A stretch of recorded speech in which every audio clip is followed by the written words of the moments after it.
What's up, you guys? Hey, week number 4 of the Chazway podcast. Super excited to be here with you guys today. I'm in a bright room with a picture of Anna and Braxton and myself behind me, and I'm talking to this long-haired guy with a beard and 400 different pictures behind him in a dark room.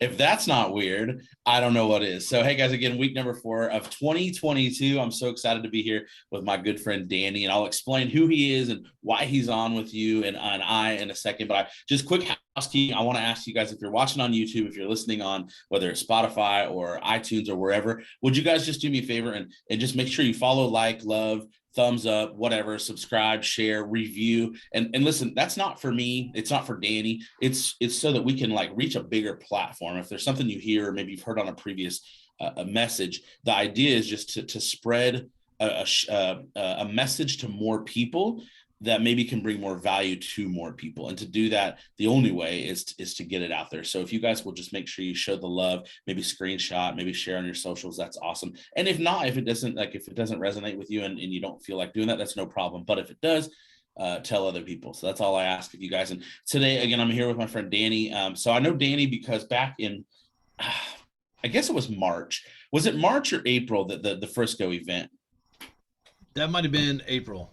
Might have been April. So I think it was April. So so back in April, I'm in Frisco, Texas. Anna and I and a couple other friends, we go there because one of my friends, Jesse Lee Ward, is going to be speaking at this event. And I don't know any other speakers there. I know a couple names, Sean Whalen, a couple other people. And so so some of the people that might follow this podcast know that I started in radio at 17 years old. I'm 44. Started in radio at 17, worked in radio until I was like 21, 21. I only know I was 21 when I left radio. Here's why I know that. Right after I turned 21, I left radio. I was in California. The reason is because when I was 21, all my friends that were also DJs, I worked in a station in California. We had 4 stations. I worked at the country station. My guys at the rock station, they brought me this case of Corona on my shift. And they're like, dude, if you're 21, you should be drinking during your shift. And at 21, I was like, well, yes, I should be. So I partook of the entire case. And I remember right when my shift was over and I couldn't drive home. And I was like, if I have my job tomorrow, I probably should not drink at work ever again while I'm on the air. That's not a good choice. So, but anyways, I left that and then moved to Oklahoma. And about a couple years later, ended up DJing in the bar business, did that for years and years and years, and mobile DJing. So, but I tell you all that because I end up hearing this host, or the opener guy, the host, the hype man of this event that I'm at in Texas is Danny. And there's this long-haired guy that comes out and he's like hyping the crowd up. And guys, it's kind of like music shows. I've been to thousands of concerts. Again, having a background in radio, I managed bands. I've been around music a lot. I'm critical.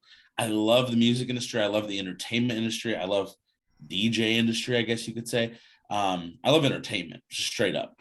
And because of that, sometimes I'm a little critical, not because I'm judgy or I'm greater than. I just appreciate talent. And right away, I saw talent in Danny. First of all, you didn't just jump out there and be like, "Oh, I said make some noise." Like, you weren't that typical like screamo guy. You carried yourself well. And so I noticed that. And then it was a cool weekend, man. We had a great time. I learned so much from so many great speakers, and I just thought you did an awesome job. And I watched you through the weekend. You would think I'm a stalker because I even saw you on day one. We ate at the same little restaurant there in the mall. Mm-hmm. And you were like sitting in the window, tapping on it as everybody walked by, like everybody you knew, like you're waving at him. And I'm like, this guy's really funny. Like, you were like messing with everybody. I was sitting somewhere else, but anyways, I was like, he's just funny. He's like the real deal guy. So, hey guys, I'm just telling you that I just give you to set up who this guy is. He's just super cool, and he's real, and he's humble, and he's an MC, and he's a dad, and he's a hype man, and he'll tell you way more about himself because I don't know everything. I know you're a business guy. I know that you care about people. I've said this every single week as I've introduced our guests, that the people that have been on so far, including you, are just servant leaders. And that is no exception with you. So, Danny, why don't you just introduce yourself, and then after you introduce yourself, take us back to who you are today and how did you kind of get to where you are today. So let's start with that. Here's my friend Danny, everybody. No, thank you so much, and that was a hell of an introduction. And Chaz, like, that's great. I'm glad to know like who the official stalker is now, so I know who to be looking for when I go to events.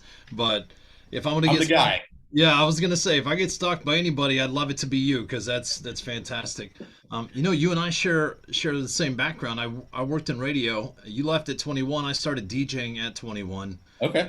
Radio station, so I worked in pretty much every format. I was on hip hop stations. I was on adult contemporary stations. Where I I did started as adult contemporary. yeah, that was a good training ground. Worked at a top 40 station. Got to meet Justin Timberlake and all Wow. those guys. Went back when they were in NSYNC and stuff like that. Wow.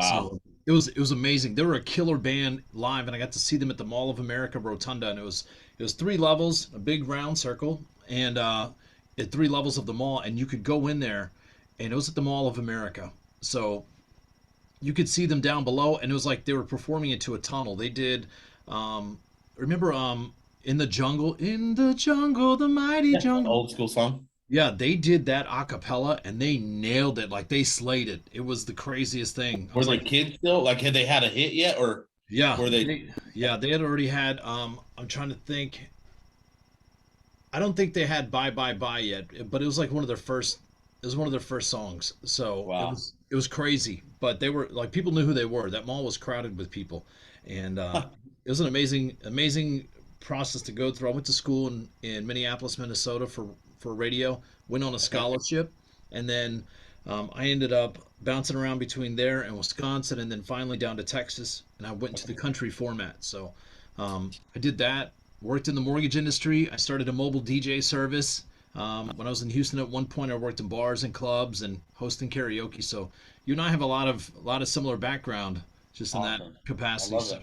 I did some corporate catering, and I dabbled with office work. I even one point I was taking jobs. I didn't discriminate with the jobs that I took because I figured, well, how much does it pay? I was focused on the money, right? How much does it Mhm. pay, and what kind of work do I have to do, Yeah. right?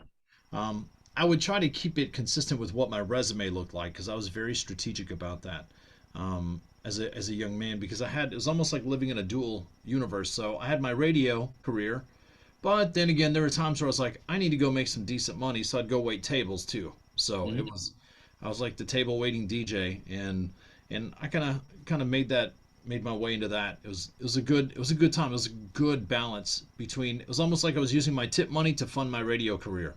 Yeah, radio's unless you're like morning drive or and sometimes afternoons, radio is not as like lucrative as people think. It's actually super underpaid. Or yeah, I think it's underpaid unless you're a morning show. I mean, you can make tons of money, or at least you could back in the day. But yeah, radio was more of like you have to love it, right? Yeah. Did you do well as a host or as a server? I always wonder. I've always wondered if I would do great as like a bartender or as a host because I love people. Did you do good? I did okay as a bartender. Like I was bartending, but I'd bartend with a team or a crew, and it was in a very corporate structure. So it was big, Okay. higher end sports bar. We had something called Champs Americana down here in Okay. Houston, and it was nice. Like their target demographic was families that make $75,000 a year or more, and at that time that was the pinnacle. Now it's probably like 150,000. So Yeah. they had TVs all over the place, but I did okay. If I averaged 120, $150 a night, it was a good night for me. But Gotcha. I had friends that were doing 200-300 bucks a night, and I just it was never my jam. I didn't enjoy it. I socialized a lot, but I think that hurt me too, because I'd over socialize. It's like as a DJ or somebody who enjoys talking and conversing, sometimes it's too much. Sure. So, and you've got Yeah. people that they have different experiences. They have different vibrations. You have people that come in and they're watching you, kind of like you said, they stalk you while you're in your section, and they might penalize you because you're talking to the other table too much. You're giving them more attention. But Mhm. truth is, like, people are different. Yeah. It's pretty amazing. Yeah. Human psychology. I got to spend a lot of time with a lot of people, and I enjoyed the nature of the work. It was always fast paced and it was different every day.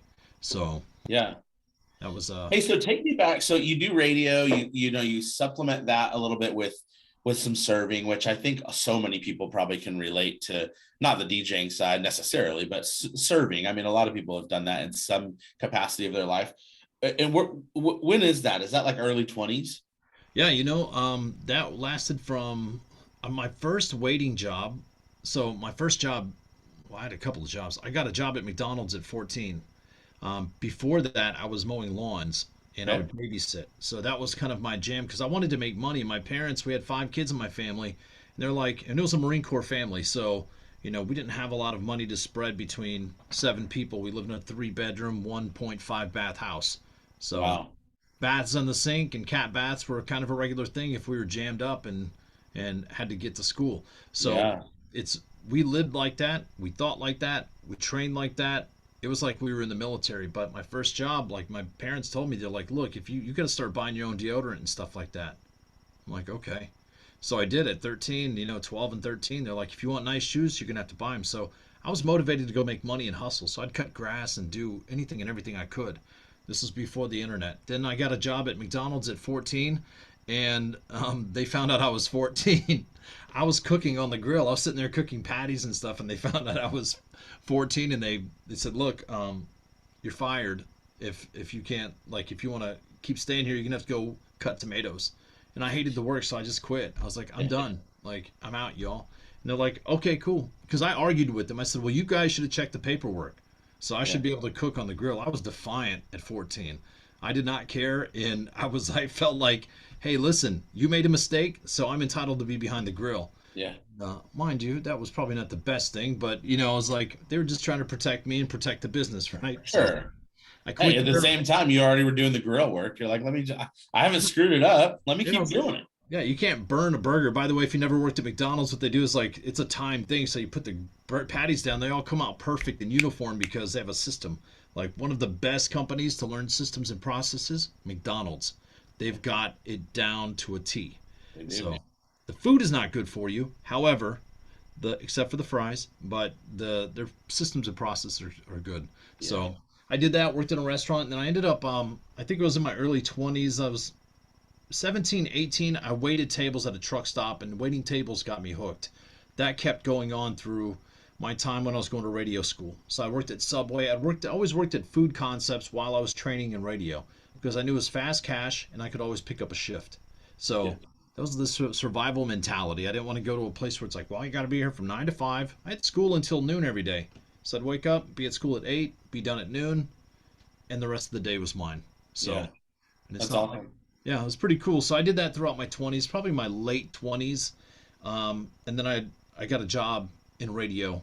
That was a morning show. It was a 4-year gig. And I ended up going there, started a family, went to East Texas, left Houston, and I met my wife at the time. We had 2 younger children. And then 2009 came, and it was time to, like, the crashing of the economy caught up with us in Texas at that point. So everything that happened in 2008, it took a whole year to catch up to us. So Wow. I was grateful for that. I had a couple of children, had a brand new house built, and then I had to go to work and actually find a legitimate, consistent plane of business that I could actually support my family, not $45,000 a year. I needed to make some serious cash. Sure. So that's I went started reinventing myself and became a loan officer. So Wow. And why loan officer? That's where money was. no, so and this goes back to my thing. We talked a little bit about this, but the journey of my life, if I'm to look back on it, is things have always worked out the way they were supposed to work out, Chaz. Always have. I have a tremendous amount of faith. I was raised Catholic, and I had a very high sense of consciousness when I was born. I remember things like I remember the first time I got smacked in the face. I was 4 years old, and like I was 4 years old. I remember my father trying to clean the blood from my face because he smacked me that hard at 4 years old. And while it's something I've reconciled with, I know that I was still confused by that. And Sure. when I became a father, I'm like, I'll never hit my kids ever. There will be nothing that they can do that will be that bad that will justify something like that. But like I remember, and I vibrate at that frequency where I can feel things, I know things. It's divine wisdom that gets sent to us, whether it come through our DNA, our ancestors, our guardian angels, God watching over, right? God's busy, so he's got to have some help, right? Yeah. The universe is watching. It's all energy. We're energy. If you remove our souls from our bodies, we cease to exist, right? And I've got to tell you, it was fantastic because I ended up, going there because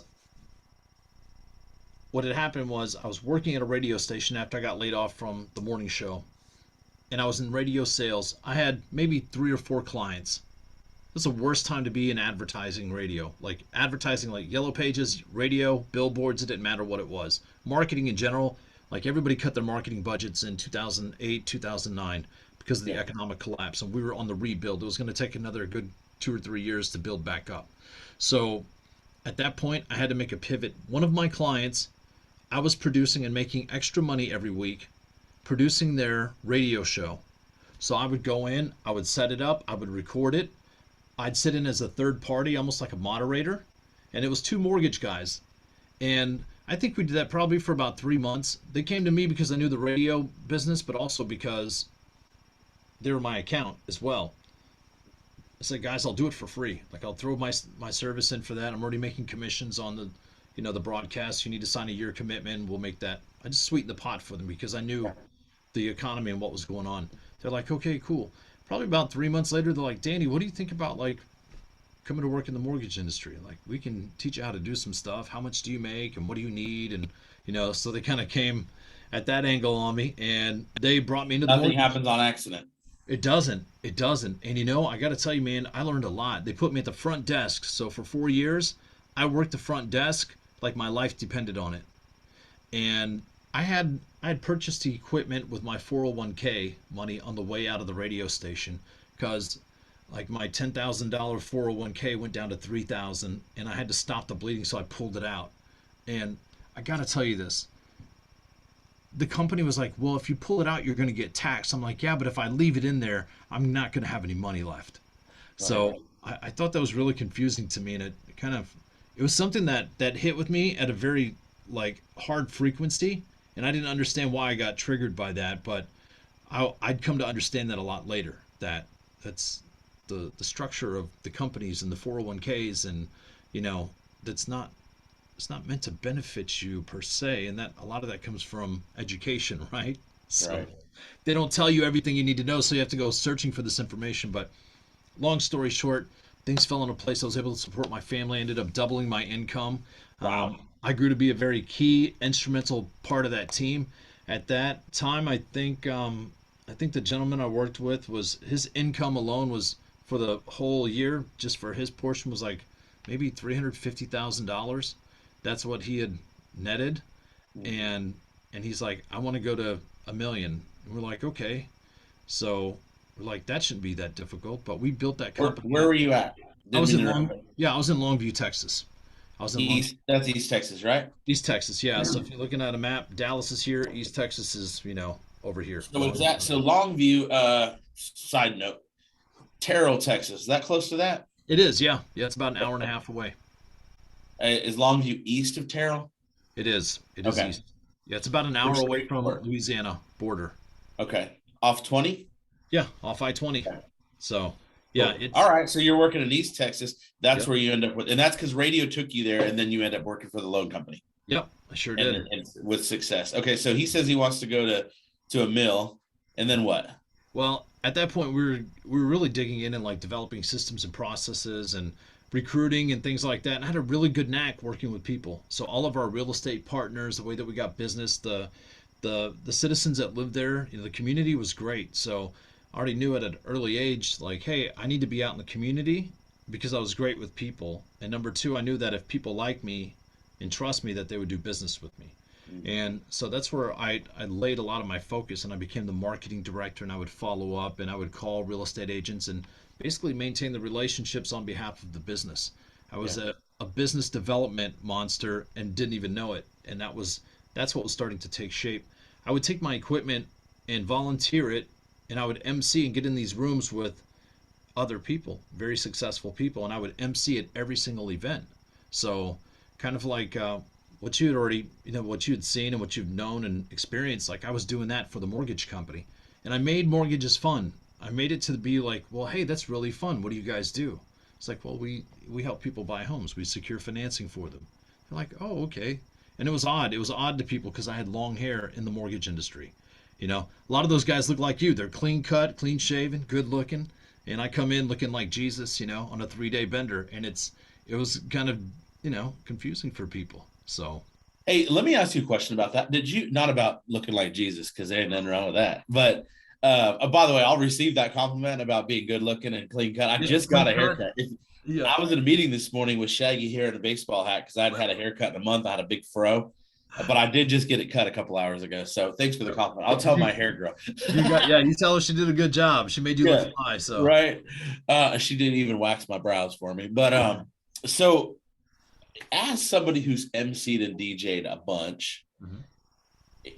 I just want to ask, right when you said that you would bring your MC equipment in or your DJ equipment, Mhm. did you ever feel, and this probably comes deep down in my mind, okay? This is probably a story I've written, so that's why it strikes me.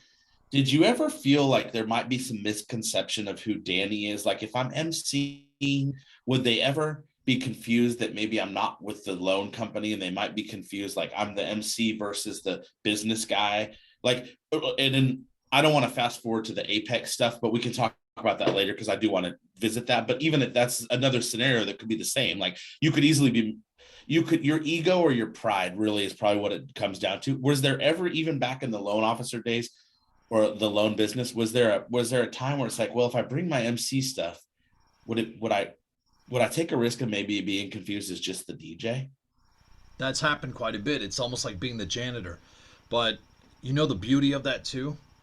Like as I entered into MC some of those events, there were fundraisers or meetups for the organizations or real estate professionals. So I was there to represent, sponsored by. There's no cash exchange, but what I was doing was working for opportunities. So if we transacted with certain real estate agents or got, business from them, I would get a commission or overrides on anybody that came to do business with us that month. So Sure. volume, I'd get paid commission on volume or profit share.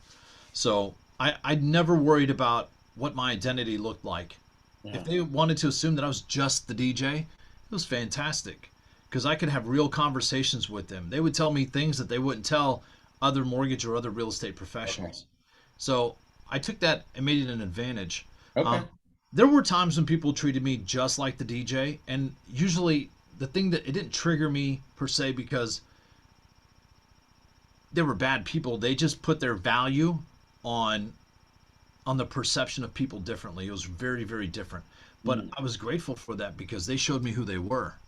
yeah. And when you know that and you can see that in someone and they're being honest with you and that's truly who they are, then you know where you stand. And if you know where you stand, then you know where you can stand to gain the most out of the room. Or Hmm. you know where you need to stand to be in the presence of real people to Sure. show Yeah. them You know where to value. focus your energy, right? That's right. That's exactly it. Yeah, that's really good. And I asked that not because I would ever assume that there was ego or pride involved, because I don't think that's you per se. But I know for me, there's definitely been times, many, many times where I'm like, I can wear a lot of hats. Mhm. You can wear a lot of hats, a Mhm. lot. And there are times where I don't necessarily want to MC the Christmas party for the company that I am the also the XYZ at, because I don't want to, again, not, I promise it's not from an ego standpoint. It's more from a like, and again, probably overthinking it. Like, well, maybe that's confusing. And I could see where, and maybe in your role, it wasn't the case, but it could easily be, if I could take it to where I met you, like it could have also, if I wasn't somebody that thought and paid attention to connecting all the dots, somebody could also think you were, and I don't mean just because, gosh, I'm an MC, so I would never think we're nothings. We are literally, we're hired to be everything. We are I mean, I always say, if you ever wonder if there's any value in the DJ, turn the music off. You That's want to right. see, you think the DJ doesn't have value? Turn the mic and music off. You tell me how awkward it gets and tell me if there's value in the DJ. That's right. Because it gets weird real quick, But anyways, I was just curious about that. So carry on. I didn't mean to shift gears on No, that, but no. it is something that's something for me that I can identify with. Well, that's a great question too. And that's the thing, like, in that, it's kind of tough. It's hard. It's like, well, you're the DJ, aren't you? And it's like, yeah, but I want to talk to you about, where you're going to be sending your next loans or whatever. And it's kind of a disconnect because it's indicative of where people want to put you in terms of boxes, right? And it's also a supporting factor for judging. Like, yes, I do judge you. People are like, I'm not judgmental until you decide, hey, you're just the DJ. Yeah, but I could also be a sales rep for the company that I represent, right? In addition to, like, I don't have a scarcity mindset. I'm not working on a limited capacity in terms of, the value of who you are. Like, Chaz, who are you? You're not just this. You're not just a dad. You're not just a husband. You're not just one thing. And Right. that's the message too for a lot of people. Um, but I think, like you said, it doesn't come from ego. I know that it doesn't come from ego for you, but for a lot of people, they get stuck in it because it's a defense mechanism. And you know, if you can remove the ego, right, and the pride, you'll be able to see everything you need to see about how awesome you are, how multifaceted, how talented you are, and how important those talents are required in this world. Half the time, people don't know what they think. And the problem is that we make up stories about what other people think, Yeah. right? And 9 times out of 10, they're not even close to being true. Then 9 times out of 10, Danny, they're the stories that we've chose to make up. You know, I'll share something with you, and I don't want to spend a lot of energy on this, but I've struggled with weight my whole life, Okay. and there's a lot of depth to that. I guarantee you, one of the reasons is because I've allowed myself to struggle with my weight. So as long as I make it a thing, it will remain. Mm-hmm. But the other thing is, I've fabricated this story for my whole life. I'm 44. That people like, I worry about what people think. Like, I'll worry about what I'm going to wear to something. Like, this is kind of vulnerable that I'm sharing this, but I made up in my mind that people are going to judge me, or people are going to assume I'm the big guy, or I'm the guy that's the clothes don't fit right, or like, nobody did that. I did that. Like, Yeah. I'm the only one in the room that chose to make that my story. Like, nobody in the room. The gym is the perfect example. Like, I promise you, people, the gym, they don't care about you. Like, they aren't like, I wonder if that one guy is going to show up that's got a little bit bigger of a belly, that shirt might be tight. No, they don't care. They're not there for you. No. So when you can get that, when you can get over that, which in like the gym, I got over a few years ago, which changed my life, by the way. I had a fear of the gym. And when I got over that, it changed everything for me. That's just an example, because it's a good example for a lot of people. But in life, just in day-to-day life, it's still a reality. And the reality is, I'm the one that made the story up. So I'm the one that thinks, oh, well, maybe they'll be confused that the DJ is just the DJ, and I'm not the guy that can also help you with your home mortgage, or you know what I mean? So it's like, we kind of fabricate those stories. And the reality is, 9 times out of 10, like you said, it's our story, not anybody else's. We just made it up, change your story. No, no, and that's the thing I was gonna say. Like, you're in charge of your story. I had the same thing. My teeth weren't always this beautiful. You know what I mean? They're fake. Half my teeth are fake. A matter of fact, they're the only fake things on my body, or my teeth. And I Yeah. struggled. I had, the gap and everything. I really probably needed a frenectomy, but for many years, like, my teeth were decaying really fast, and it was genetic. It wasn't because I did math or anything like that. I just, like, my brother still has his original teeth. We're about 4 years apart, and you know, I'm like, why did I lose my teeth so rapidly? Part of it's shoddy dentistry. Part of it's like, drinking. Like, you add sugar to the mix, it's gonna break down your teeth, especially drinking alcohol. So, like, Sure. I'd bite into burgers and crunch my teeth out. And for many years, I would cover my mouth, or I had, just black spots where the crowns had fallen off and the nerves were going dead. So, you know, thank God I was able to get beautiful teeth. And I got to tell you, and it's one of those things where I'm grateful. I smile more.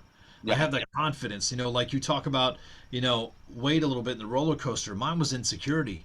Mine was validation. Like, I used to be gaslit and told that I was never going to amount to anything if I was doing X, Y, Z. The game, the shame, the guilt, everything that was associated with it. Don't eat too much. You better clean your plate. Don't be this. Don't be that. Do this. Stand up straight. Like, Chaz, I went through the gauntlet when it came to anything and everything that would fall under a narcissist or a sociopath. And I was trained by a very dangerous human being. And that was the other thing. And coming up, I got to tell you, like you said, those stories, I had to decide at those moments, like, what story am I going to tell? What story am I going to write? And what story am I going to live for the Yeah. future? Yeah. And I would say those things out loud. Wow. This goes back to the power of manifesting. And when I was a kid, there were a lot of things. There were times where I was mad. I would rage. And I got to a place where I didn't care, like, if I got the belt. Me and my brother, my brothers, I had two brothers and two sisters. I still do. They're all here, thank God. Um, there were moments where we had to hit each other with the leather belt. Like we'd have to pull our pants down all the way to our ankles, grab our ankles, bend over without bending our knees, and then hit each other while our father watched Mm. as punishment. We didn't do anything too crazy. It might be we're arguing or fighting or tumbling around, but it was sadistic. Hmm. And it was a hard thing. I was like, wait, this is messed up. I'm about ready to hit my brother with whom I share a bedroom with. At the time, Yeah. we lived in an add-on garage, so I slept up against the back of the garage room that was made over, and um, you could hear the raccoons underneath the house sometimes. And then my brothers slept closest to the windows. Um, but I remember that we talk about that as men now, and I'm like, that's pretty messed up. But we all three of us decided when we were kids that we were not going to do anything. It's kind of like we didn't get together and say that was effed up, but we pretty much said it in that language as kids. Yeah. And from that moment, we said we are not ever going to hit our kids like that. Never. The leather belt Yeah. will not be a thing. That will not be funny to us ever. Ever. Yeah. And when we became Which you, fathers, which again, which, and you had a choice. You had it because that you could have let. So talk about stories. You chose to not let that be your story because I didn't have a dad. I was raised nothing traumatic. I just my mom and dad separated when I was a little kid, like an infant, and my dad chose to go his way. My mom chose to just do it on her own. My mom's my best friend to this day, and so I wouldn't trade that for anything in the world. We're super super close. She's been my biggest support system my entire life. I'm so grateful for that. However, I didn't have a dad, but you know what? Like I could have grown up not having a dad and then being a piece of crap dad, yep, but my son is my world. My son's everything. We're best friends, and sometimes, well, I'm proud that he's my world. Like he is everything to me. And people often are so quick to say how cool that is, the bond we have. But I could have let my story be, well, I didn't have a dad. I don't know how to be a dad. I still don't know how to be a dad. I just know that I just knew that I was never going to let that happen because I knew that it wasn't the way it should be. I didn't like not having a dad. I still don't like that I didn't have a dad, but I knew that I could rewrite the story for myself and for the dad that I had the opportunity to become. Right. Same as you, different scenario, but we got to rewrite what we chose for our story to be. For you, it was a leather belt. It was being a dad. It was being a parent. It was punishment and how you wanted to punish. yep. And you chose to go a different route. And I think that's awesome. So for Yeah. those of you that are paying attention to this, you get to write your story however you choose to do it. And I always believe like maybe people didn't have like a lot of like I don't feel like I had a traumatic, crazy childhood. But I still think anybody, no matter what age you are, I think you could look and think that there might be some things that you either knew weren't like right, like as in just standard, like normal, um, or maybe they were big and traumatic and dramatic, and you're like, well, this is not right, or this is not normal.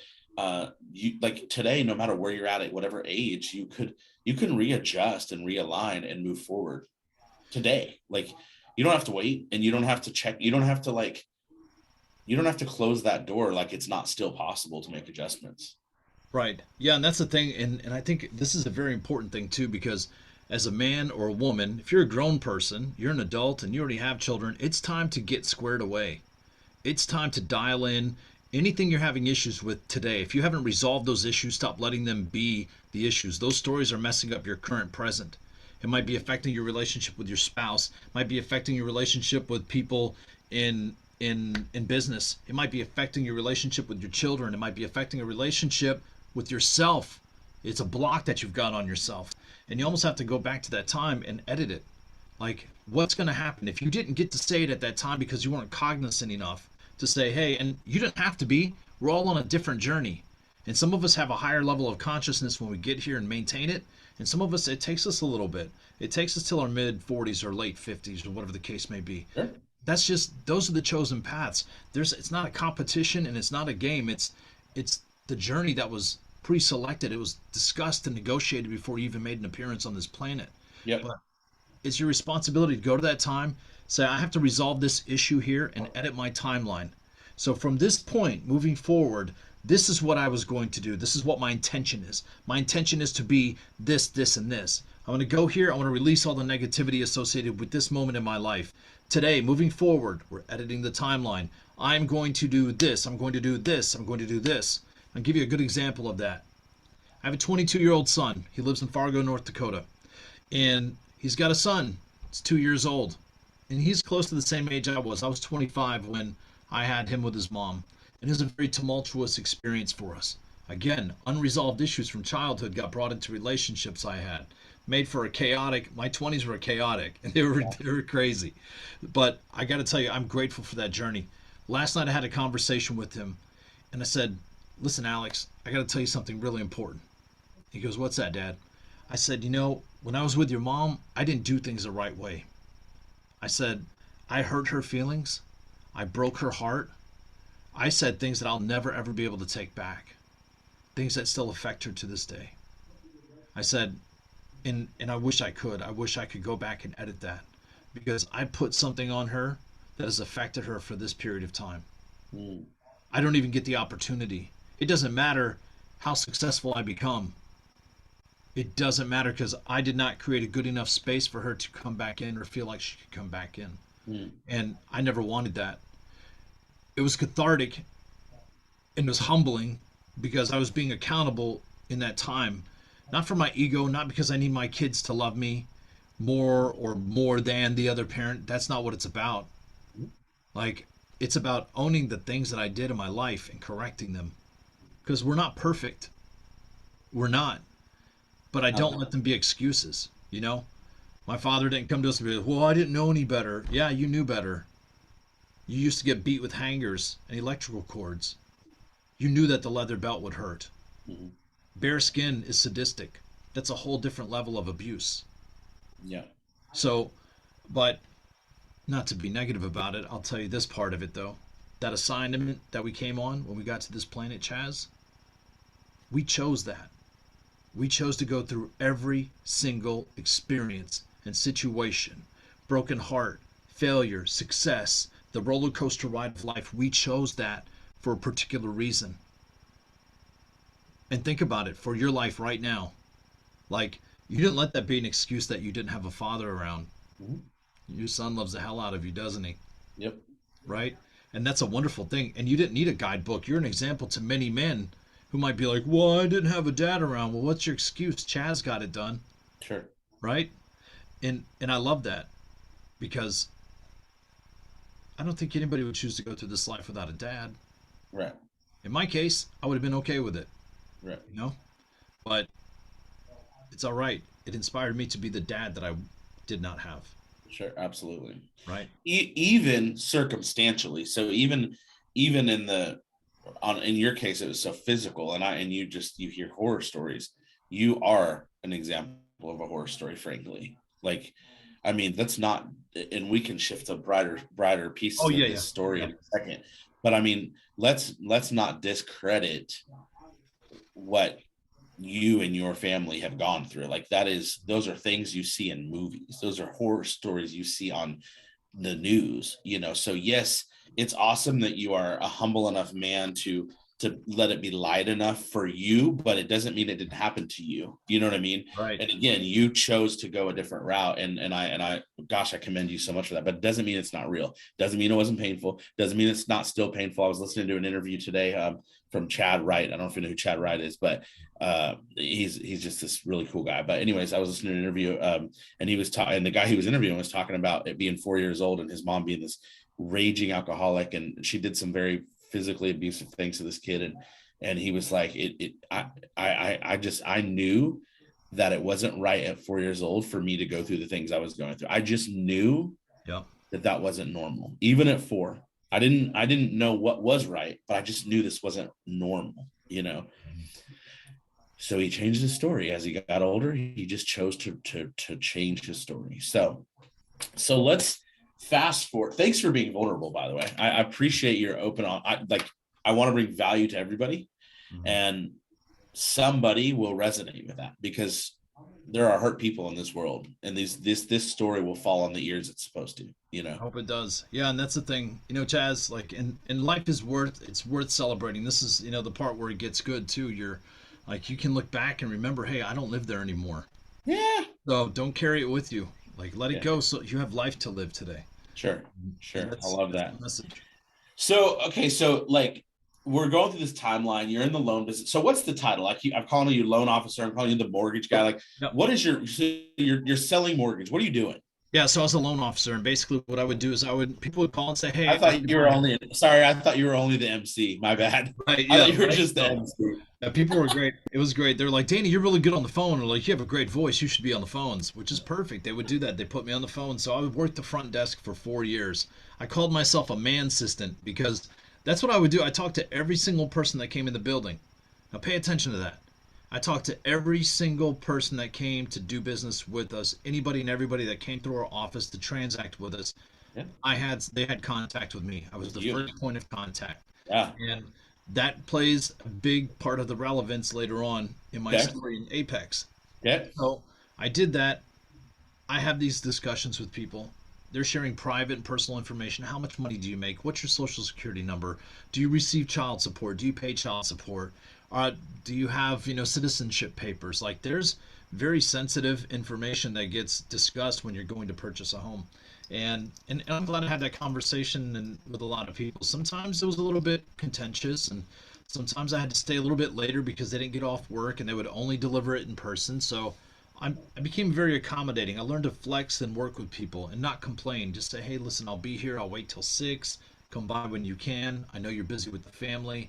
So it was an art that I had to learn to be able to do that. But it was also the foundation. Doing that repetitively was the thing that I needed to help build me and prepare me in business. My business acumen was okay, but I really dove into marketing, sales, follow up systems, and processes when I dug into and the psychology of it when I got into the mortgage industry. Okay. So Awesome. So, how many years were you at that company? I was there about 9 years. Nine Okay, years. actually, let me just like, here's what I'm dying to know. Where do you build? Like, I know that has to be where you built some relationships that took you to where you are today. I can't be wrong. Yeah, no. So let's talk about that because Yeah. again, this goes back to assignment. You never know how you're going to get there. At the time I took the job at the mortgage company, Chaz, oh, I hated it.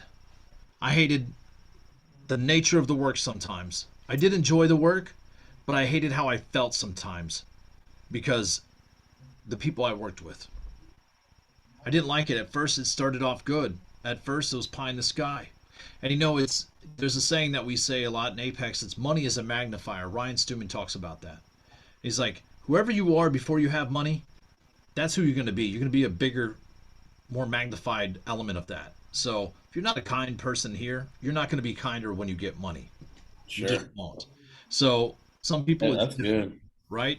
And that was the essence of it. Like the more money we made, we took that company from netting $350,000 a year to 100 million in sales. And if you do the math on that, probably averaging about $4 to $5 million, if not more, a year in revenue. Wow. That's personal revenue just for the branch. That doesn't include the salaries. You had some salaries. So there's when you get done with it, you're probably walking away with 3 million or something like that, maybe Mm. 4. So I got to tell you, I focused on the money when I was there. I did enjoy parts of the work, but it was doing the business with the people when they became and they had that success. It was the changes that they made after they had gotten to that level that they wanted to be at. It's kind of like when you set goals. You're like, when I get there, if I just get to 1 million, then I'll be a better human being. I'll be so grateful. I'm going to be a good person. It's kind of like asking God to do you a favor and say, God, if you just do this for me, then I'll do XYZ for the rest of my life, or I'll never do this, right? You're making deals with the devil when you do that. That's Yeah. not like God does not negotiate with terrorists. I don't know if that's true. Maybe he does. Like you never know, but it's a manipulative tactic. You should do Yes. what you do because you want to do it, not because it's desperation calling on you or you have to do it. But yeah, long story short, we ended up coaching with Ryan. We were looking for a way to increase and enhance our network online, and that was affecting us because people stopped answering the phones. I'd call 40 real estate agents every week, and they stopped answering the phone. So I'd send them videos, and then finally I got to a point where I was like, "Hey guys, I think we need to incorporate puppets." And so before we met Ryan, we'd incorporated a puppet. So Hey, what's up, Chaz? I'm Lil D. Nice to meet you. Hey, hey. 4 years old. Not emotionally. No, emotionally I'm 15. So we just started incorporating puppets because mortgage wasn't sexy and it wasn't In fun. video? Yeah, in video on And you social. did that. Like, were you the marketing guy? I was one of them. We were all pretty brilliant marketers. Okay. Yeah, one was very great at systems, and that was the thing. Like, it's a love hate relationship at that time because had I not been there, I wouldn't have learned half the stuff that I learned. But I ultimately left because of what it did to my soul and what it did to like my calling. Like I was on a different calling, and there were things that happened too, and they're like I don't want to say make it dark elements, but it goes back to never allow somebody to speak for you and the value of who you are. You always have to know your value, and you always have to control the conversation surrounding when your name is spoken. Mhm. That's why it's so important to network and be in the world providing value. Kind of like you're taking this time right now out of your day. This is not an investment. Like people aren't going to reimburse you for this, right? This is something that you're doing out of the kindness of your heart because you feel called to it. Absolutely. And you know, like it's one of those things where we had a great relationship. We were all very talented human beings. But success does different things to different people. Yeah. Again, magnifier. So it's one thing I learned early is fame isn't real. Humility will get you everything. Manners will keep you in the doors that you walk through. Wow. And that right there was the element of it. I always wanted to have fun, be playful. Life is stressful. We had people that were going through one of the biggest purchases of their lifetime. It's a house is one of the biggest purchases most people will make. Yeah. Second thing, when you're married, you have kids, you've got stresses, you've got people bending your ear, you had a stressful day at work. Like the last thing they need is any stress from the mortgage company. And that was kind of the logic. And the other thing too is most of the mortgage guys looked the same. So we had to differentiate and we got puppets made for the business. And it was good. I got a chance to actually, take my puppet with me when we left. And I was like, hey, man, I want to take my puppet. They're like, okay. They didn't want me to go. They're like, hey, we want you to stay. I was like, I know, but I have to go do something else. I got to the place where we recruited lots of loan officers, set up branches and things like that. And then at the end of it, I got a chance to go work at corporate. And I finished out my time there for about 9 months while I was in Dallas. And going back to that, like that led up to me joining Apex, but I was already working with Apex back in 2016, 17. That's when I met Ryan Stewman. And I got invited to an event.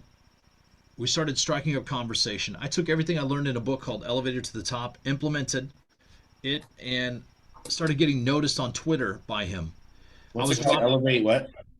Elevator to the Top. Who's that by? That's by Ryan Stewman. Oh, it is. Uh huh. Yep. Fantastic book. That was the first book that I bought to invest in myself. It was $8. It was kind of like the free book offer. It's like free book, pay $8 for shipping, Yeah. right? So I bought the book and I read the whole thing and I started implementing. At that same time, we had hired Ryan to coach our mortgage branch. So every month, the guy that I worked with would go up there and coach with Stewman. He'd have weekly calls.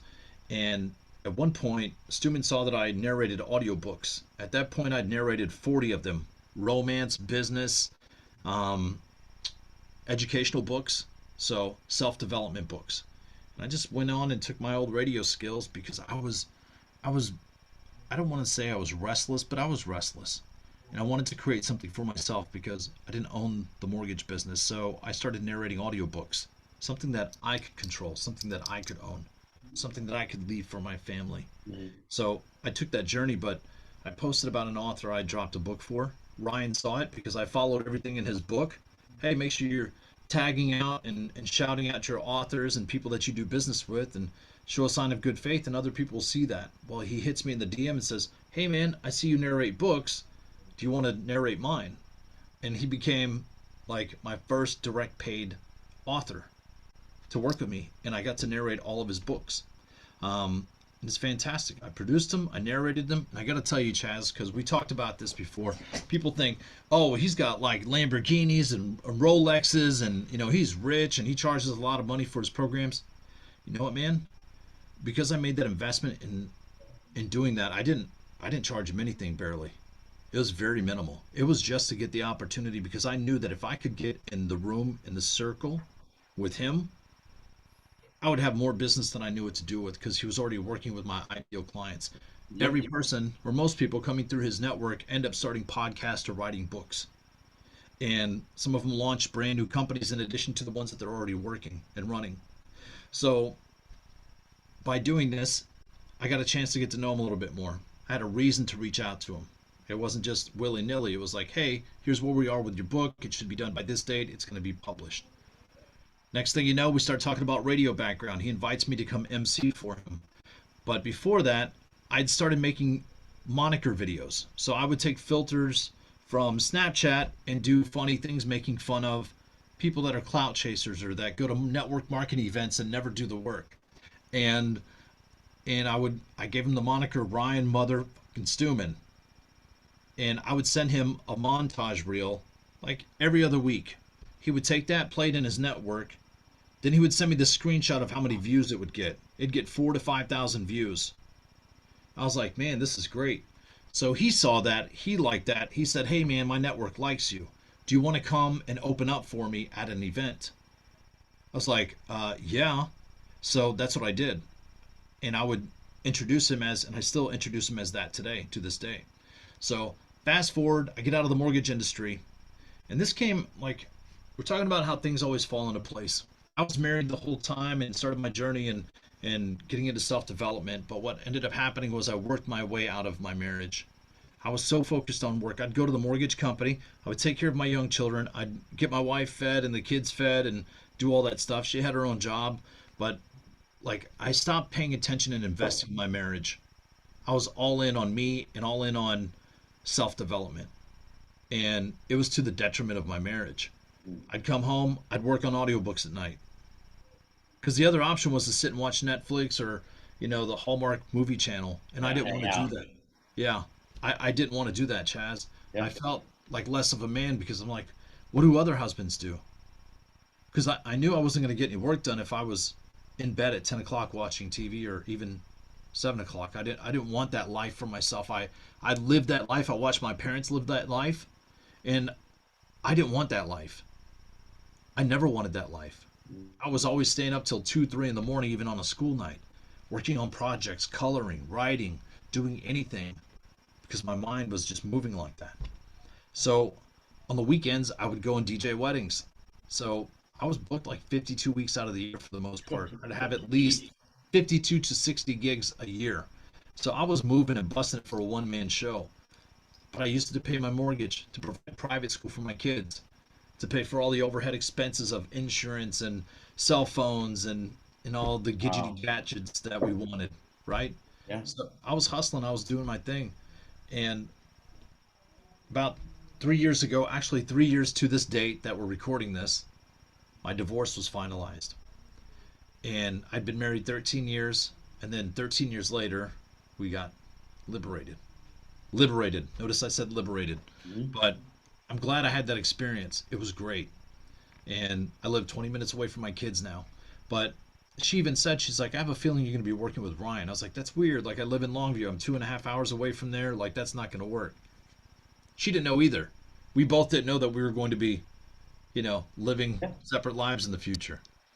But we followed the path. So, We went forward. so when you say you started working with Ryan, because I do want to get to, I do want to like put a little bit of time into the Ryan Stewman um, stuff.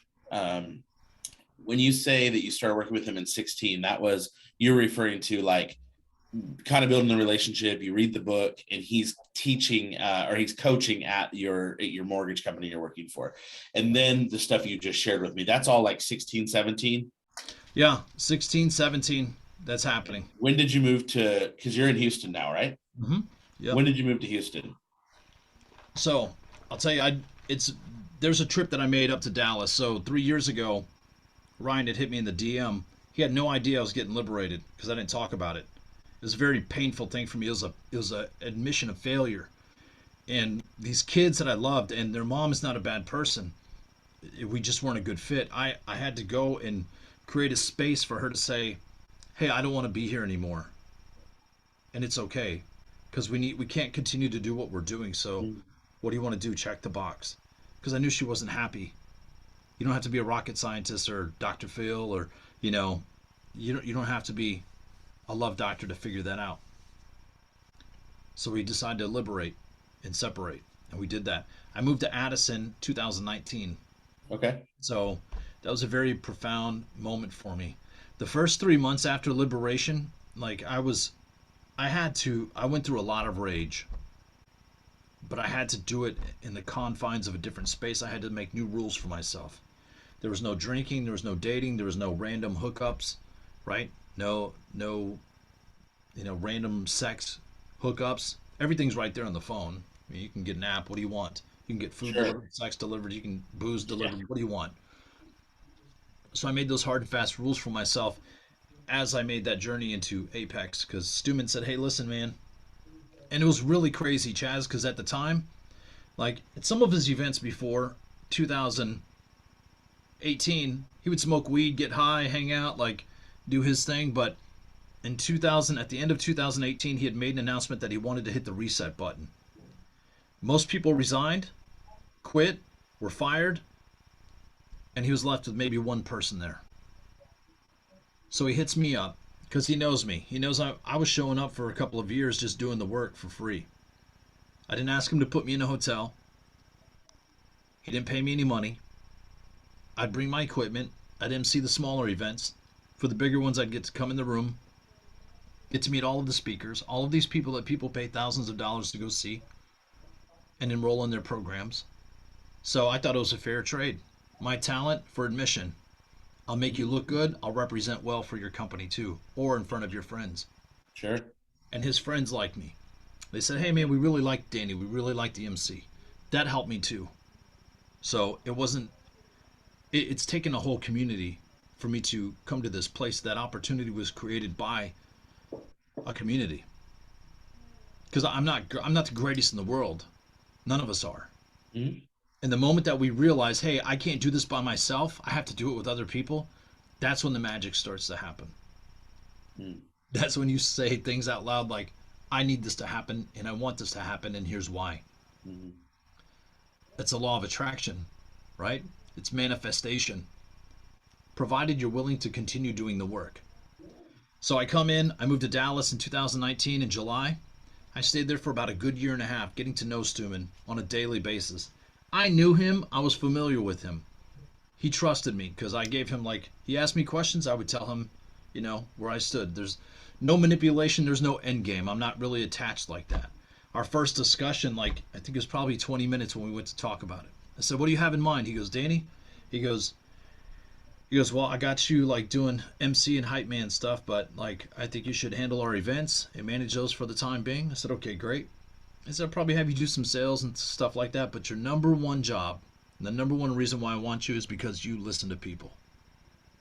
He goes, "You listen and you care for people in the way that I don't have the time for." He goes, "I'm a business guy, I'm a numbers guy.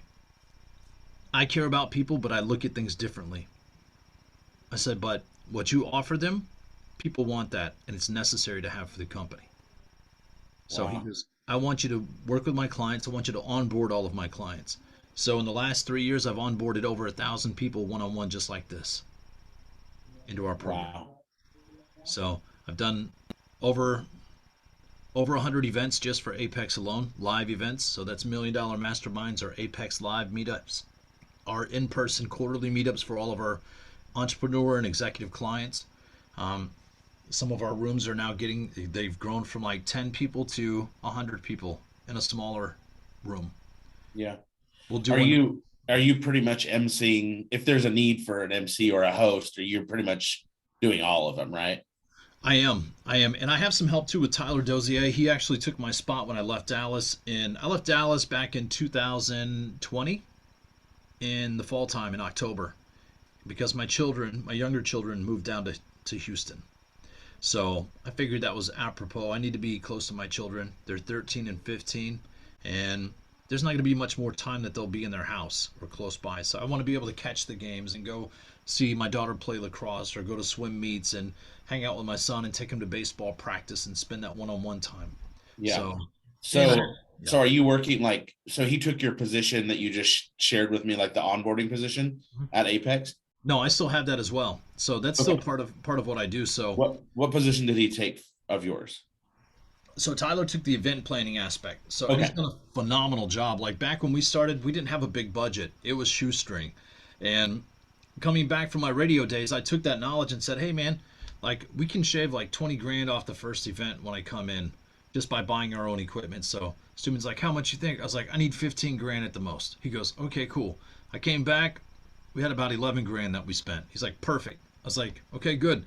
So we had equipment that had already paid for itself walking in. I'd go and set up all the events, and luckily I had met a guy along the way at that previous $1 million mastermind in 2018 before I was officially hired in with the company that I stayed in touch with, and I had no idea why I was staying in touch with him, Chaz. But then one day I called him when I got to Dallas because I needed somebody who has had that background, and he became like one of my first official hires in the company, and he's still there to this day. So I've attracted three people that are still with the company almost 3 years later. That's So awesome. it's fantastic. It was great. But Tyler Dozier, he does a great job. He's got a budget to get things done. They do some killer events. He's got some great entertainment and talent that comes in. And you know what I get to do? I get to show up and do what I do best. I get to listen and be present. I get to listen and be an MC. Yeah. I get to, and it's not even DJing now. It's MCing. It's looking for opportunities. I get to set the stage and the tone and control the feel of the room. Yeah. I love that, and it's also it's in a very important role. I think probably one that gets overlooked a lot. I don't know Ryan Stewman, and Dustin and I talked very briefly about him and Apex as well. I am not a member of Apex yet. I will be soon. It's definitely on my radar for sure. I know the value of it. It's simply a move when it's time for me, Yeah. just for financial reasons. But it's not an if; it's just when. I don't need to be convinced because I know the value. Yeah. I can't wait to be a part of the community. I'll share some stuff with you off the air. I'd love to chat like by phone sometime, probably, or maybe we'd do a Zoom. But I think there's some bigger things. I'm gonna try not to get emotional. I actually got emotional about this last week. But when I went to the $1 million mastermind, so I was raised without a dad. Most of my friends are females, pretty much all of them raised by a single mom. Most of the people in my life are females. Very few males that are like very few males that I'm close with. For some reason at that event, and I'll show you. So I come out of multi-level marketing, right? I just spent 5 years in that industry where Mm-hmm. it's very raw, very phony, and I'll just leave it at that. And so my first event outside of that industry was $1 million mastermind. So like I leave that industry. I don't go to anything like I hadn't been to anything. And so that was in April, and I had left the company I was with for 4 years and had 4 successful years, and then left that company in November of 2000 of the year before. So hadn't been to any kind of meeting in like let's just say 6 to 8 months. And then the next meeting I go, so I'm with every meeting I'm at for 4 years. So mind you, I've never been to any kind of meeting. I learn about personal development. I learn about meetings. I learn about MLMs, all that stuff. Every event I'm at is like everybody's dressed nicer than they would really dress. Everybody's buying clothes that they've never worn in their life because they're told to. Everybody's wearing things like buttons that they've never would have worn in their life, but somebody told them to wear.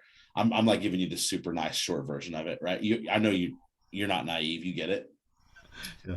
Everybody's showing up as people that they're not. It's all women. There's a let's say 20% men, cool men. And by the way, in those 4 years, I built awesome friendships. I traveled all over. I had awesome success. I learned so much, but I was over it. So the next event I go to, I get this message from Tyler, like a broadcast message in the group, right? And it's like, hey, by the way, it's come as you are, jeans and a t-shirt in our meetings, like in our training events, whatever. We're not. You just do you, like you be you. Yeah. So I show up the next day with Anna, who's my spouse, and another friend of ours, and I like everybody there is a dude. There's probably 10 or 15 men or women at the most, and me, which I prefer to hang out with chicks because that's what I do. It's Right. all men. They're all alpha, no offense. They're all with beards, they're all muscled, and they're all wearing jeans and black shirts. And I'm like, okay, well, this is totally God. You clearly want me to be out of my comfort zone. Clearly. And I tell you that because and it's funny you brought up the Ryan MF and Stuman thing, Mm-hmm. because that is a piece I've shared so many times since that event, because the event opened up with that whole Ryan MF and Stuman thing, Mm-hmm.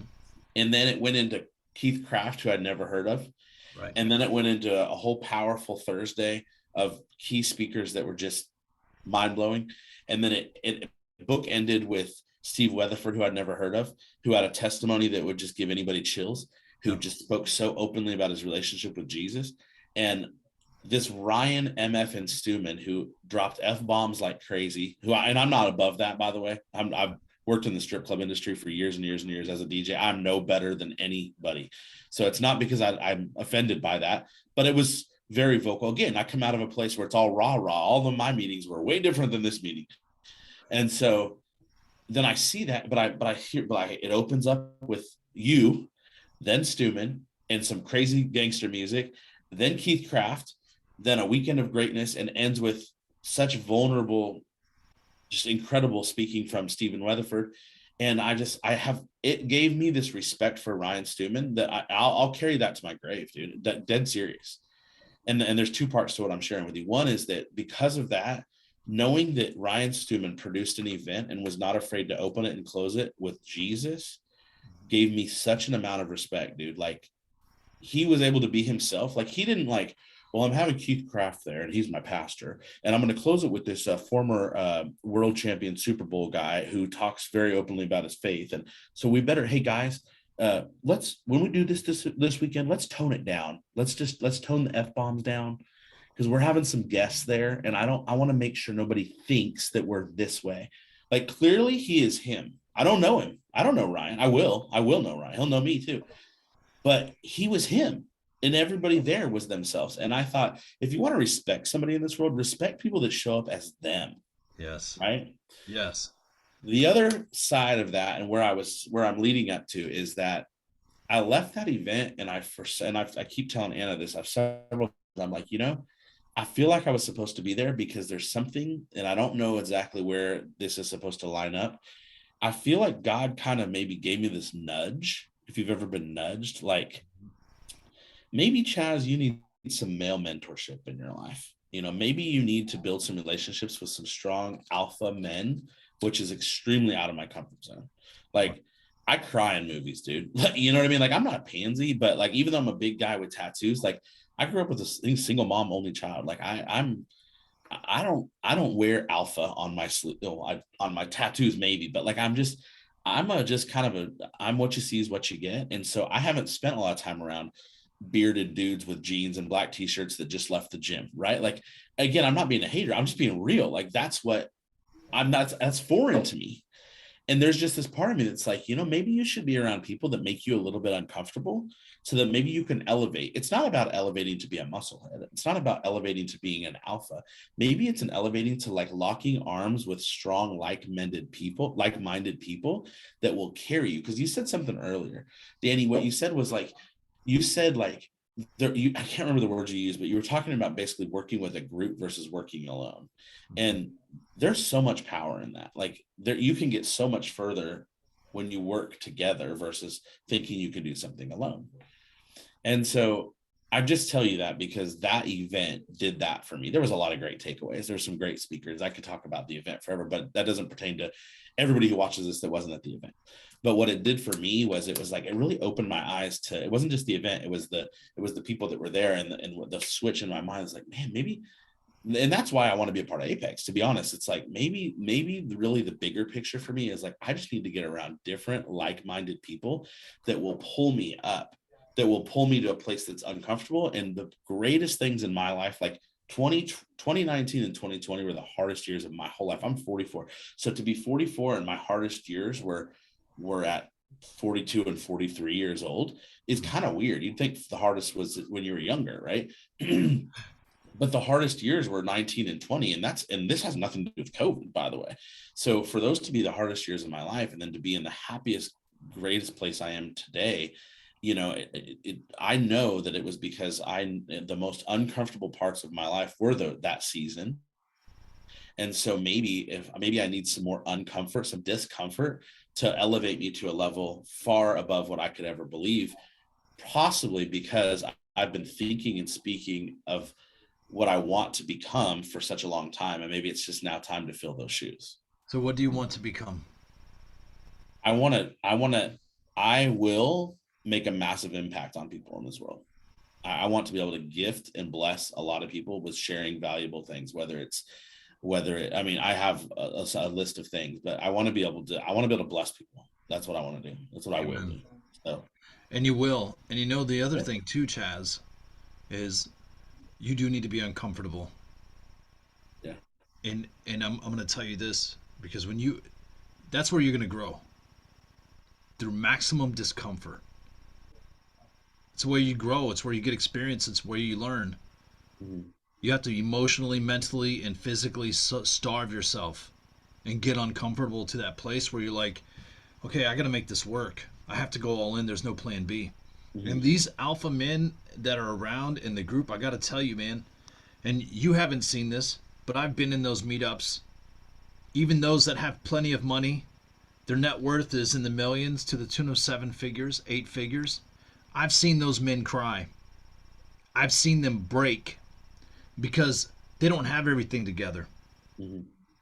There's a part of them that is isolated. There's a part of them that is not functioning. It's not plugged into the rest of the mainframe. Mm-hmm. So, you know, there's probably a lot of healing that you can offer for them. There are Sure, probably gaps. There might be excuses that people are saying, well, my dad wasn't there. Well, guess what?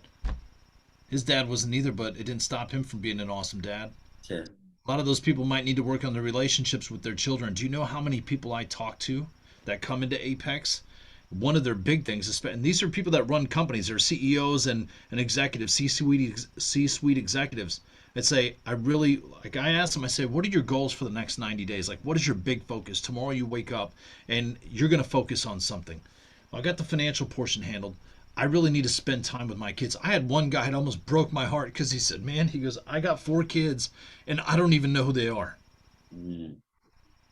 He said, my 12-year-old daughter does not, like, it's weird for me. He's like, I don't know who she is. It broke That's my heart crazy. for him. Yeah. It did. It really did.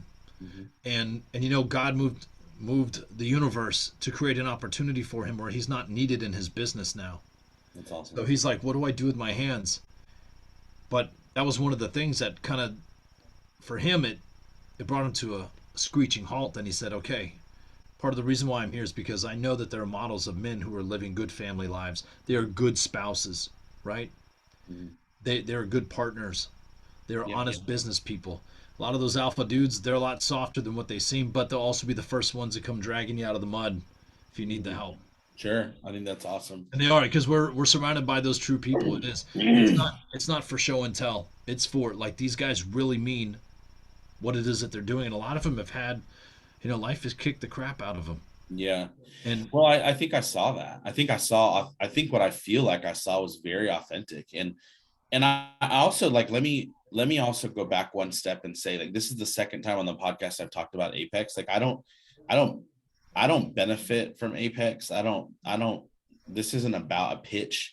This is just about like where I'm at. Again, I always want to be authentic. This just happens to be like some of the people, my goal is to bring people on this podcast that are going to bring value. And it just so happens that in this season of my life, it's people like you who happen to be a part of an organization who have brought me some value and who I've been inspired by. Right. So I just, I don't ever want to apologize for talking about Apex or whatever I talk about, but I do want to say, like, this is never anything. It's never anything. I'm like, this is never anything to like push or make anybody feel any kind of encouragement or drive to go in any direction in their life, but so that people understand Apex is simply a group of awesome people, which you can talk about if you want to. But it's just a group of really strong, like-minded people, men and women, who are entrepreneurs and movers and shakers who have a mutual desire to grow and become more with some incredible coaching. Right. That's yeah, kind of what's offered. that's part of it. And that's why I have an interest. I got to tell you, Chaz, and the other thing too is like, so I'll tell you about a conversation I had with Ryan a few years ago, and it was back when we sat down to negotiate the terms of me joining the company, and I did. I had a few simple requests, because I was burnt out. I was working with people I didn't like to be aligned with, and actually I would have said no to them had any one of these things not like if any one of these things were a deal breaker, because I'd hit my limit there as a human being. Like I'm it's kind of like when you do not care to the point where you will strip down naked and take off running. And not because you've lost your mind, it's because you cannot be held and confined by the things of this earth that drag down the human spirit and hold us captive physically. That's that's to the point of agitation that I was. That's where I was in my life. And I didn't care. Like I was getting liberated from marriage. I have a brand new start coming. I had to do one of the hardest things, was just to tell my children like I wasn't going to be married to their mom anymore. So my relationships moving forward, like I was, a lot of things were messing with my head in terms of like I just invested 13 years of my life and it didn't work out. I was mad. I was mad because I didn't understand the big picture. So when I sat down to have a discussion with Stuman, I was like, well, I'm going to be very clear in my communication. Be very clear in my communication with what I want. And if he accepts it, great. If not, no problem. Yeah. Amen. So I did that, but we sat down in his office. It lasted 20 minutes. He's like, all right, man, so I want you to come and you listen to my clients. I want you to take care of them. Awesome. He goes, I said, hey, man, like, I got a few things. I need to be able to come and go as I need to. He goes, okay, no problem. I want to be able to see my kids. That's another thing. If I have to go to Houston and I got to be there for a few days, I'm able to work and be there. No problem. Right? And I want to be able to work in the network, like work with people, transact business, and not have that be held against me. He's like, no problem. Done. Then I asked him a question, because this is very important. I think a lot of people forget to ask people that are in positions of authority really good questions. Don't ask them the easy ones like, how do you come up with such great content? Like, ask them something impactful that will probably throw them out into left field. So I asked him this question. I said, Ryan, I said, if you were ever able to do this all over again, how would you have structured it? He said, I would have taken people like you and Druby and a lot of key members that are in our group, like people that bust their ass, show up, and are servant leaders. He goes, I would sit back and create the content and be the investor in the business. I would come and speak on stage, but then you guys would run it. He goes, this is not the Ryan Stewman show. He goes, I did the initial work to get this thing started, but I can't do all of this. He goes, I can't coach 100 people a week. I don't want to coach 100 people a week because I have no energy for my family by the time I'm done. Wow. He goes, my cars, my watches, that's all for points of entry to get into bigger rooms. People that are doing higher level stuff, because I want those people to be my clients. And he goes, I want to also learn what it is that they figured out to amass the wealth of knowledge and assets in their lives. I got to tell you, we've got people that are founders of Wingstop, pro athletes, like you were talking about Steve Weatherford. He was just at one of our events a couple weeks ago. Some of those alpha men crying. A couple people accepted Jesus while they were there in public. Mm. It was amazing. Apex is a lot more than it's not just a program. It's hard to explain, but the people make up Apex. Yeah. If you need something, they're watching you. They're stalking like you are, but they're doing an even better job, and they'll grab you. They'll see you before you slip and fall, and they'll pull you in. I think that right there, what you said is that is everything that matters. That is, you know who else does that? Jesus does that. Jesus will never, that's who does that. And I'm not comparing, but that's who do you want to be around? You want to be around the people that will lift you up, right? Who does not want that? People that won't admit that struggle with pride and ego, because the reality is there's nobody in this earth that I believe that does not want somebody to just gently grab them and pull them up, when not just when life's messy or when life's rough, but when there's an opportunity to elevate, there's an opportunity to become more. Yeah. Or like one of my biggest passions is like, I want to, you asked me what I want to do. Like, I want to bless people. I want to bless, you know what I want to do? I've gone through my whole life thinking, man, what if I just had another opportunity? What if somebody could have come to me and said, hey, because I know my heart, I know my desire, I know my skills, I know my gifts. Sometimes I've gone through life and maybe this is just, maybe I'm a dreamer, but I'm like, what if so and so would have come to me and just put, and I've said this before, like, what if somebody came and put their hand on my shoulder? And this probably comes from not having a dad, if I'm being honest. What if, what if Bob came and whoever Bob is and just put their hand on my shoulder and said, Chaz, I really believe you have a lot to give. Why don't you allow me to just kind of take you along with, and let me help you. Like I feel like I'm still searching for that. If I'm being like so vulnerable right now, I feel like I've always just thought maybe I was going to be given that gift of a shoulder, just to somebody just take me with them. Right. I want to give that, and I will give that to people, You will. because there's opportunity to do that, and not everybody gets that. And some people do. Not handouts, hand ups, and so that's that. Who doesn't want that? So I think that's awesome. I'm so glad you said that, because I do believe that. I would have believed it without you even saying that, because I feel like I've seen it even from afar. But and I have a couple friends that are a part of Apex, and even some female friends, one particular who has already seen, first of all, massive increase in her business. But she said, I cannot believe how people came out of the woodwork to help. I don't even understand why people want to help me grow so much. Yeah. And I'm like, that speaks volumes, It you know? does. Yeah, it really does. And that's the thing, like I wouldn't be in the position that I am. All the work that I did leading up to the point, like that 20 years in radio and working in the mortgage industry, like it was validated the moment I was invited to come serve a bigger network. Yeah. The moment I was validated and invited to come and speak on stages. Do you know how many people ask to speak on stages that never get that opportunity? Sure. I didn't ask for it. My ego doesn't require it. Fame is not real. Because I know at the end of the day, I'm willing to grab a shovel and go dig a hole. Hmm. I know that I'm willing to change dirty things.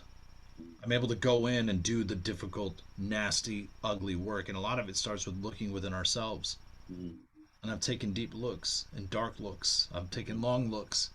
And I've I've looked down the face of comparison and humiliation and envy and greed and pride and sloth and gluttony and avarice and lust, right?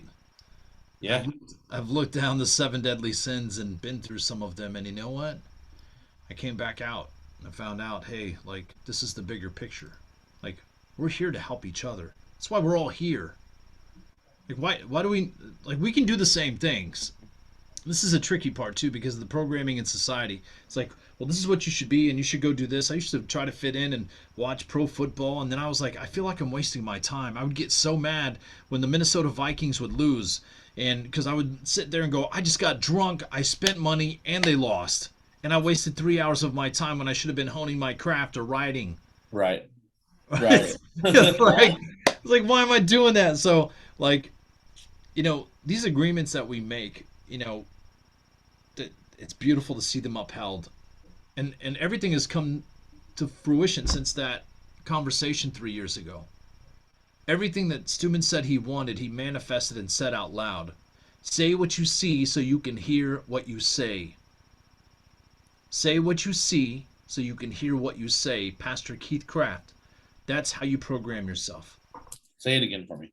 Say what you see so you can hear what you say. God, I want my life to change. God, I want more of X. I need Z. I need this. I need that. And then the only thing you have to do is get to work and not worry. You have to disconnect and detach to how it's going to work out. Amen. That's the hardest part, but let go and let God. Believe that so much. And it's true. He can't do all the work if we're trying to do the work.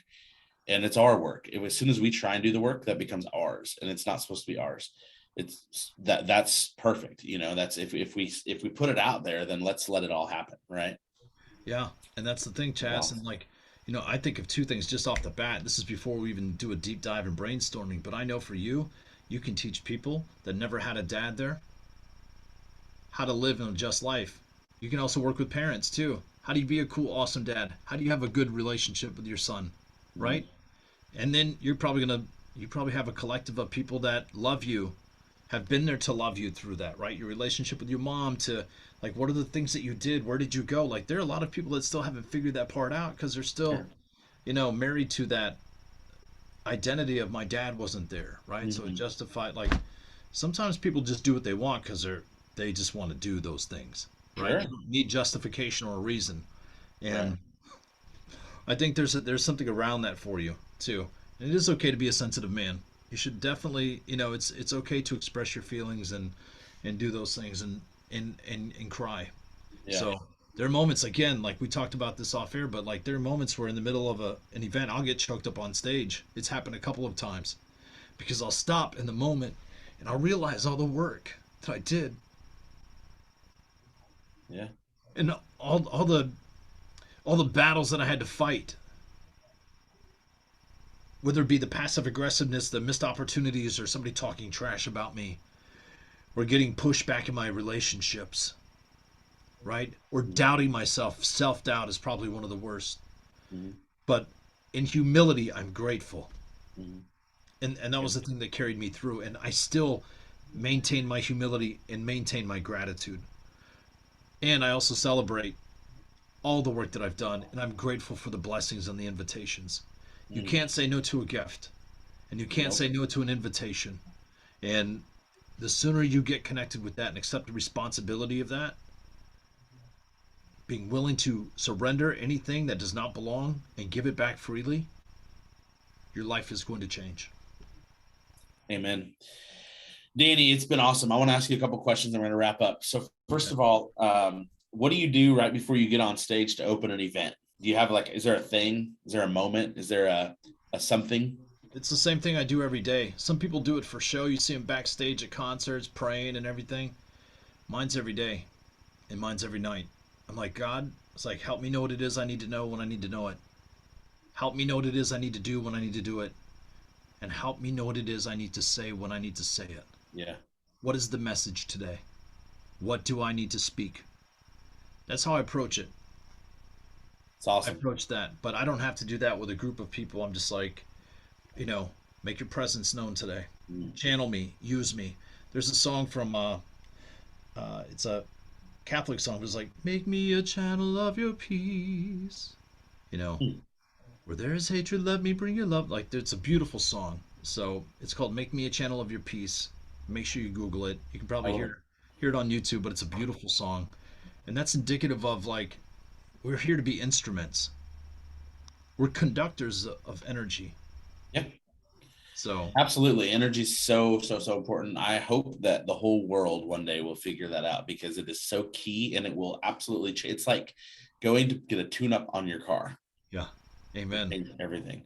It is. What two more questions? One is what's a book? What are you reading right now? Oh, okay. So I've got this is a good one. So this is one that I actually produced for Jessica Dennehy. It's Okay. called Pivot and Slay. Great title, by the way. Yeah, Pivot and That is Slay. so cool. Yeah, that's very great, especially if you're a mompreneur and or you're trying to leave the 9 to 5. And it doesn't matter if you're a man or a woman. She was a regulator on Wall Street for many years. Went to college for it. She barely got into college. She's got a great story of becoming a hustler and then getting married and then becoming an integrator for somebody who was a visionary in a company. And Okay. her ex-husband had this great vision for a barbershop, so now she owns a couple of barbershops and they became like creme de la creme of the barber industry in New York, and they're doing big things, and now she's a coach and she helps other people out of that. The other book that I really love right now, there's one called this is going to be great too. This is one that I shared with my son, but it's called, wait, I got to look at the title because it's by Rollo Tomasi, and Rollo Tomasi wrote a book called um, The Rational Male. Okay. That's a great book. I'll give you another book too as a bonus. Okay. It is, where is that? Dr. Joe Dispenza. I don't know if you've heard of him. I have. It's called Breaking the Habit of Being Yourself. Wow. So you got one Okay. for males, one for females, and one for everybody. Those books are Okay. fantastic. So, guys, I asked Danny for one book. He gave us 3, which is awesome. He actually gave us 4 because Elevator to the Top by Ryan Stewman, which I did not know. I've not read a Ryan Stewman book yet, but I've not heard of that one. So that's awesome. Just so you guys know, in the description, whether this is on YouTube, anywhere you find it, the description will have all of these book titles.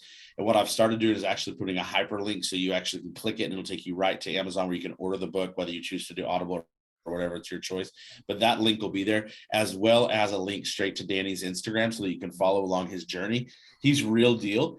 Sometimes you'll hear about lacrosse with his kiddo, and sometimes you'll hear something funny, and sometimes you'll just hear something just real deal life talk. But also you can keep up with what he's got going on, or even his character Lil D that's right next to him hanging out. So but anything that we talk about as far as like some of these keynote things, I do try and put in the description. I've started finally figuring out how to do that, and I think that that's going to be a good key place. So if you see or hear something, either regardless, if there's something you're like, oh dang, I want to know that, look in the description. It generally will be in there. And the last thing is, where is tell me, like, presently and right now, I don't mean this second, but like, it's January, it's the end of January, it's 2022.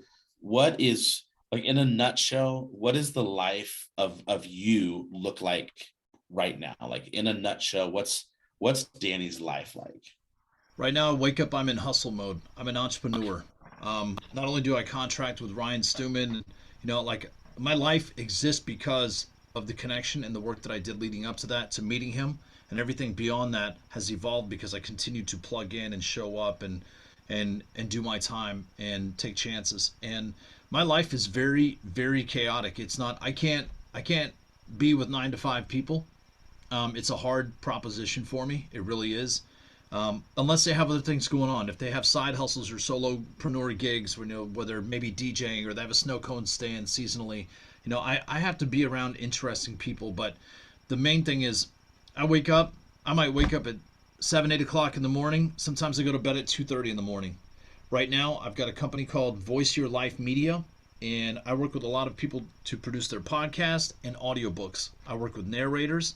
I work with authors on producing and fulfilling podcasts and audiobooks. I'm in the process of building my team, so hence the long day. I'm still editing audiobooks and podcasts. So I just wrapped that one for Jessica Dennehy, and we submit them to Amazon, Audible, and iTunes. Before you and I got on this call, I went and had a mid-morning breakfast. I haven't done that in a long time. I did that with my brother and sister-in-law and Awesome. and my niece. So my brother is 42. He just had his first baby. Oh, And wow. yeah, so I live a very interesting life. I go and I see my kids when I have a chance, because I'm like, hey, what are you guys doing? You want to go to dinner? Yeah, Dad, that'd be great. They're teenagers. They always love to eat. Um, 2, 3 times a month, I'm going to Dallas for events. I'm usually there 4 or 5 days in a stretch. And this year, I actually started getting invited to MC other stages for people that are within Apex that have their own groups that they've started up. So the network feeds itself. Yeah. You don't have to look beyond where you need to be. People are watching all the time. Sure. Yeah. And Everything. showing up as you is the key to that, in my opinion.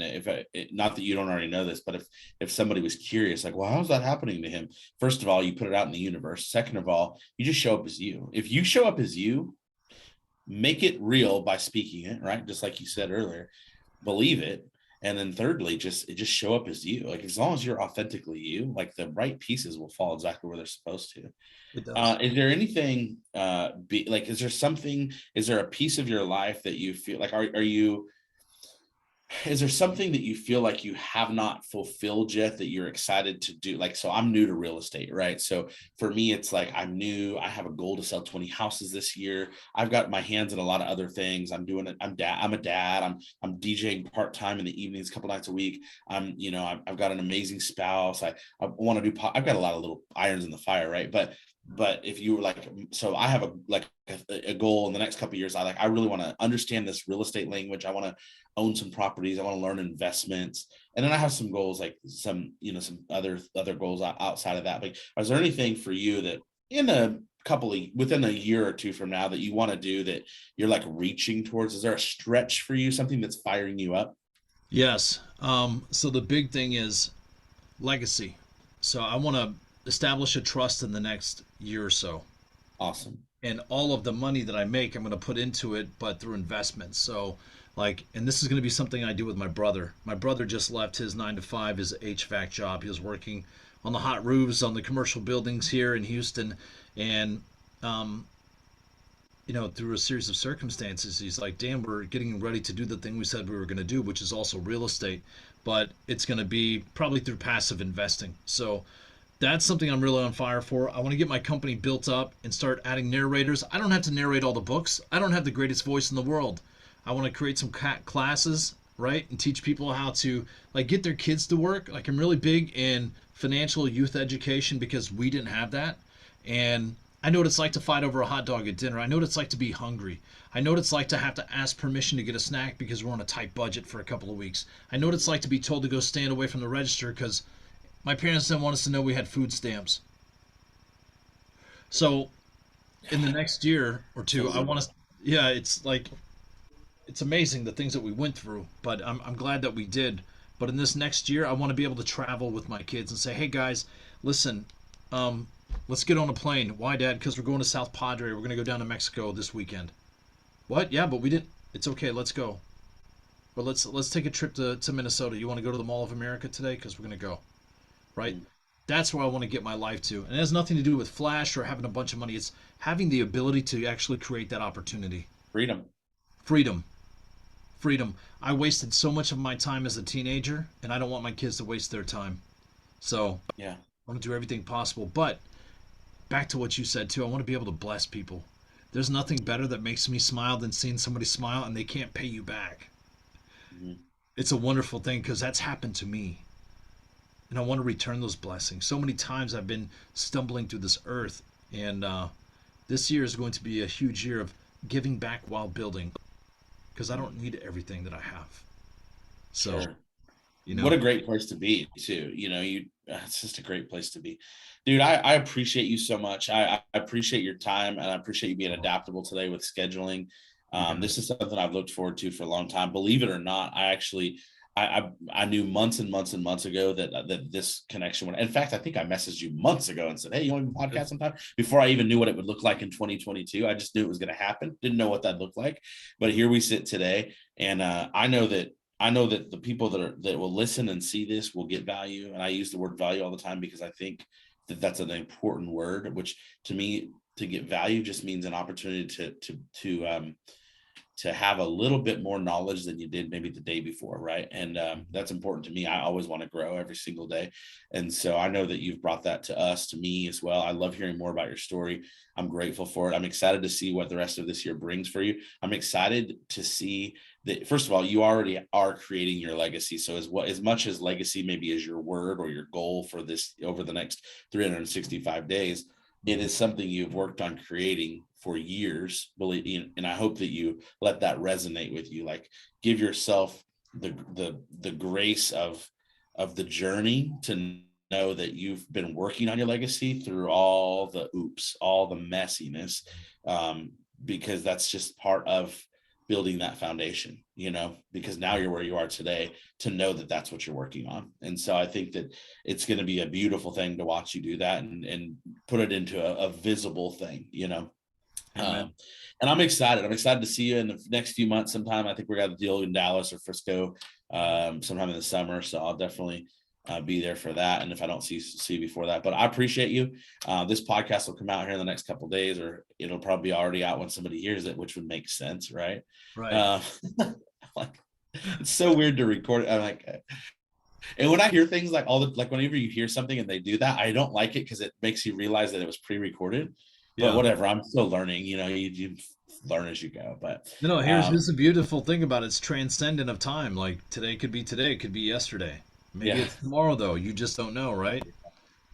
I have this hope that um, who is it? Brad Lee or Ed Milet? I don't think it's Ed Milet. It might be Stuman. Somebody's podcast I listened to said that it might be Bradley. Whoever it is said that they started their podcast so that they can leave that for their kids, like so that like they can look back and have like this long thing for their kids down the road, and they can just have it like if they ever want to go back and see this archive, there's a piece of this life that's going to be there forever. that's not my reason or my goal, but I do hope that, I know for me, one of my goals was on week 1 of 2020, the first podcast I did, I knew that it would be whatever it was supposed to be that day. And I knew I would look back a few weeks later and realize I was a little better than I was on week 1. And here we are, week 4 of the second time around doing interview style. I know that interview today will be a little smoother than it was on week 1, and from week 4 to week 28, you know what I mean? Like, you just grow and evolve. And I love that because I want to become better. I want to be a student and grow all the time. And so it is nice to be able to go back and look at it, or listen and whatever. So It is, and you know what? You get more and more handsome too as time goes on. That's the beautiful thing. So, hey, I'll receive that all for right, sure. that's how Keep it getting a goes. haircut. That's it, All man. right, dude, I appreciate you again. We'll wrap this up, and I will talk to you and see you again soon. I appreciate you so much, and I hope you have the greatest day and the greatest week, and I look forward to seeing you more in 2022. Amen. I'm gonna count on it. All right, see you, buddy. See you, man.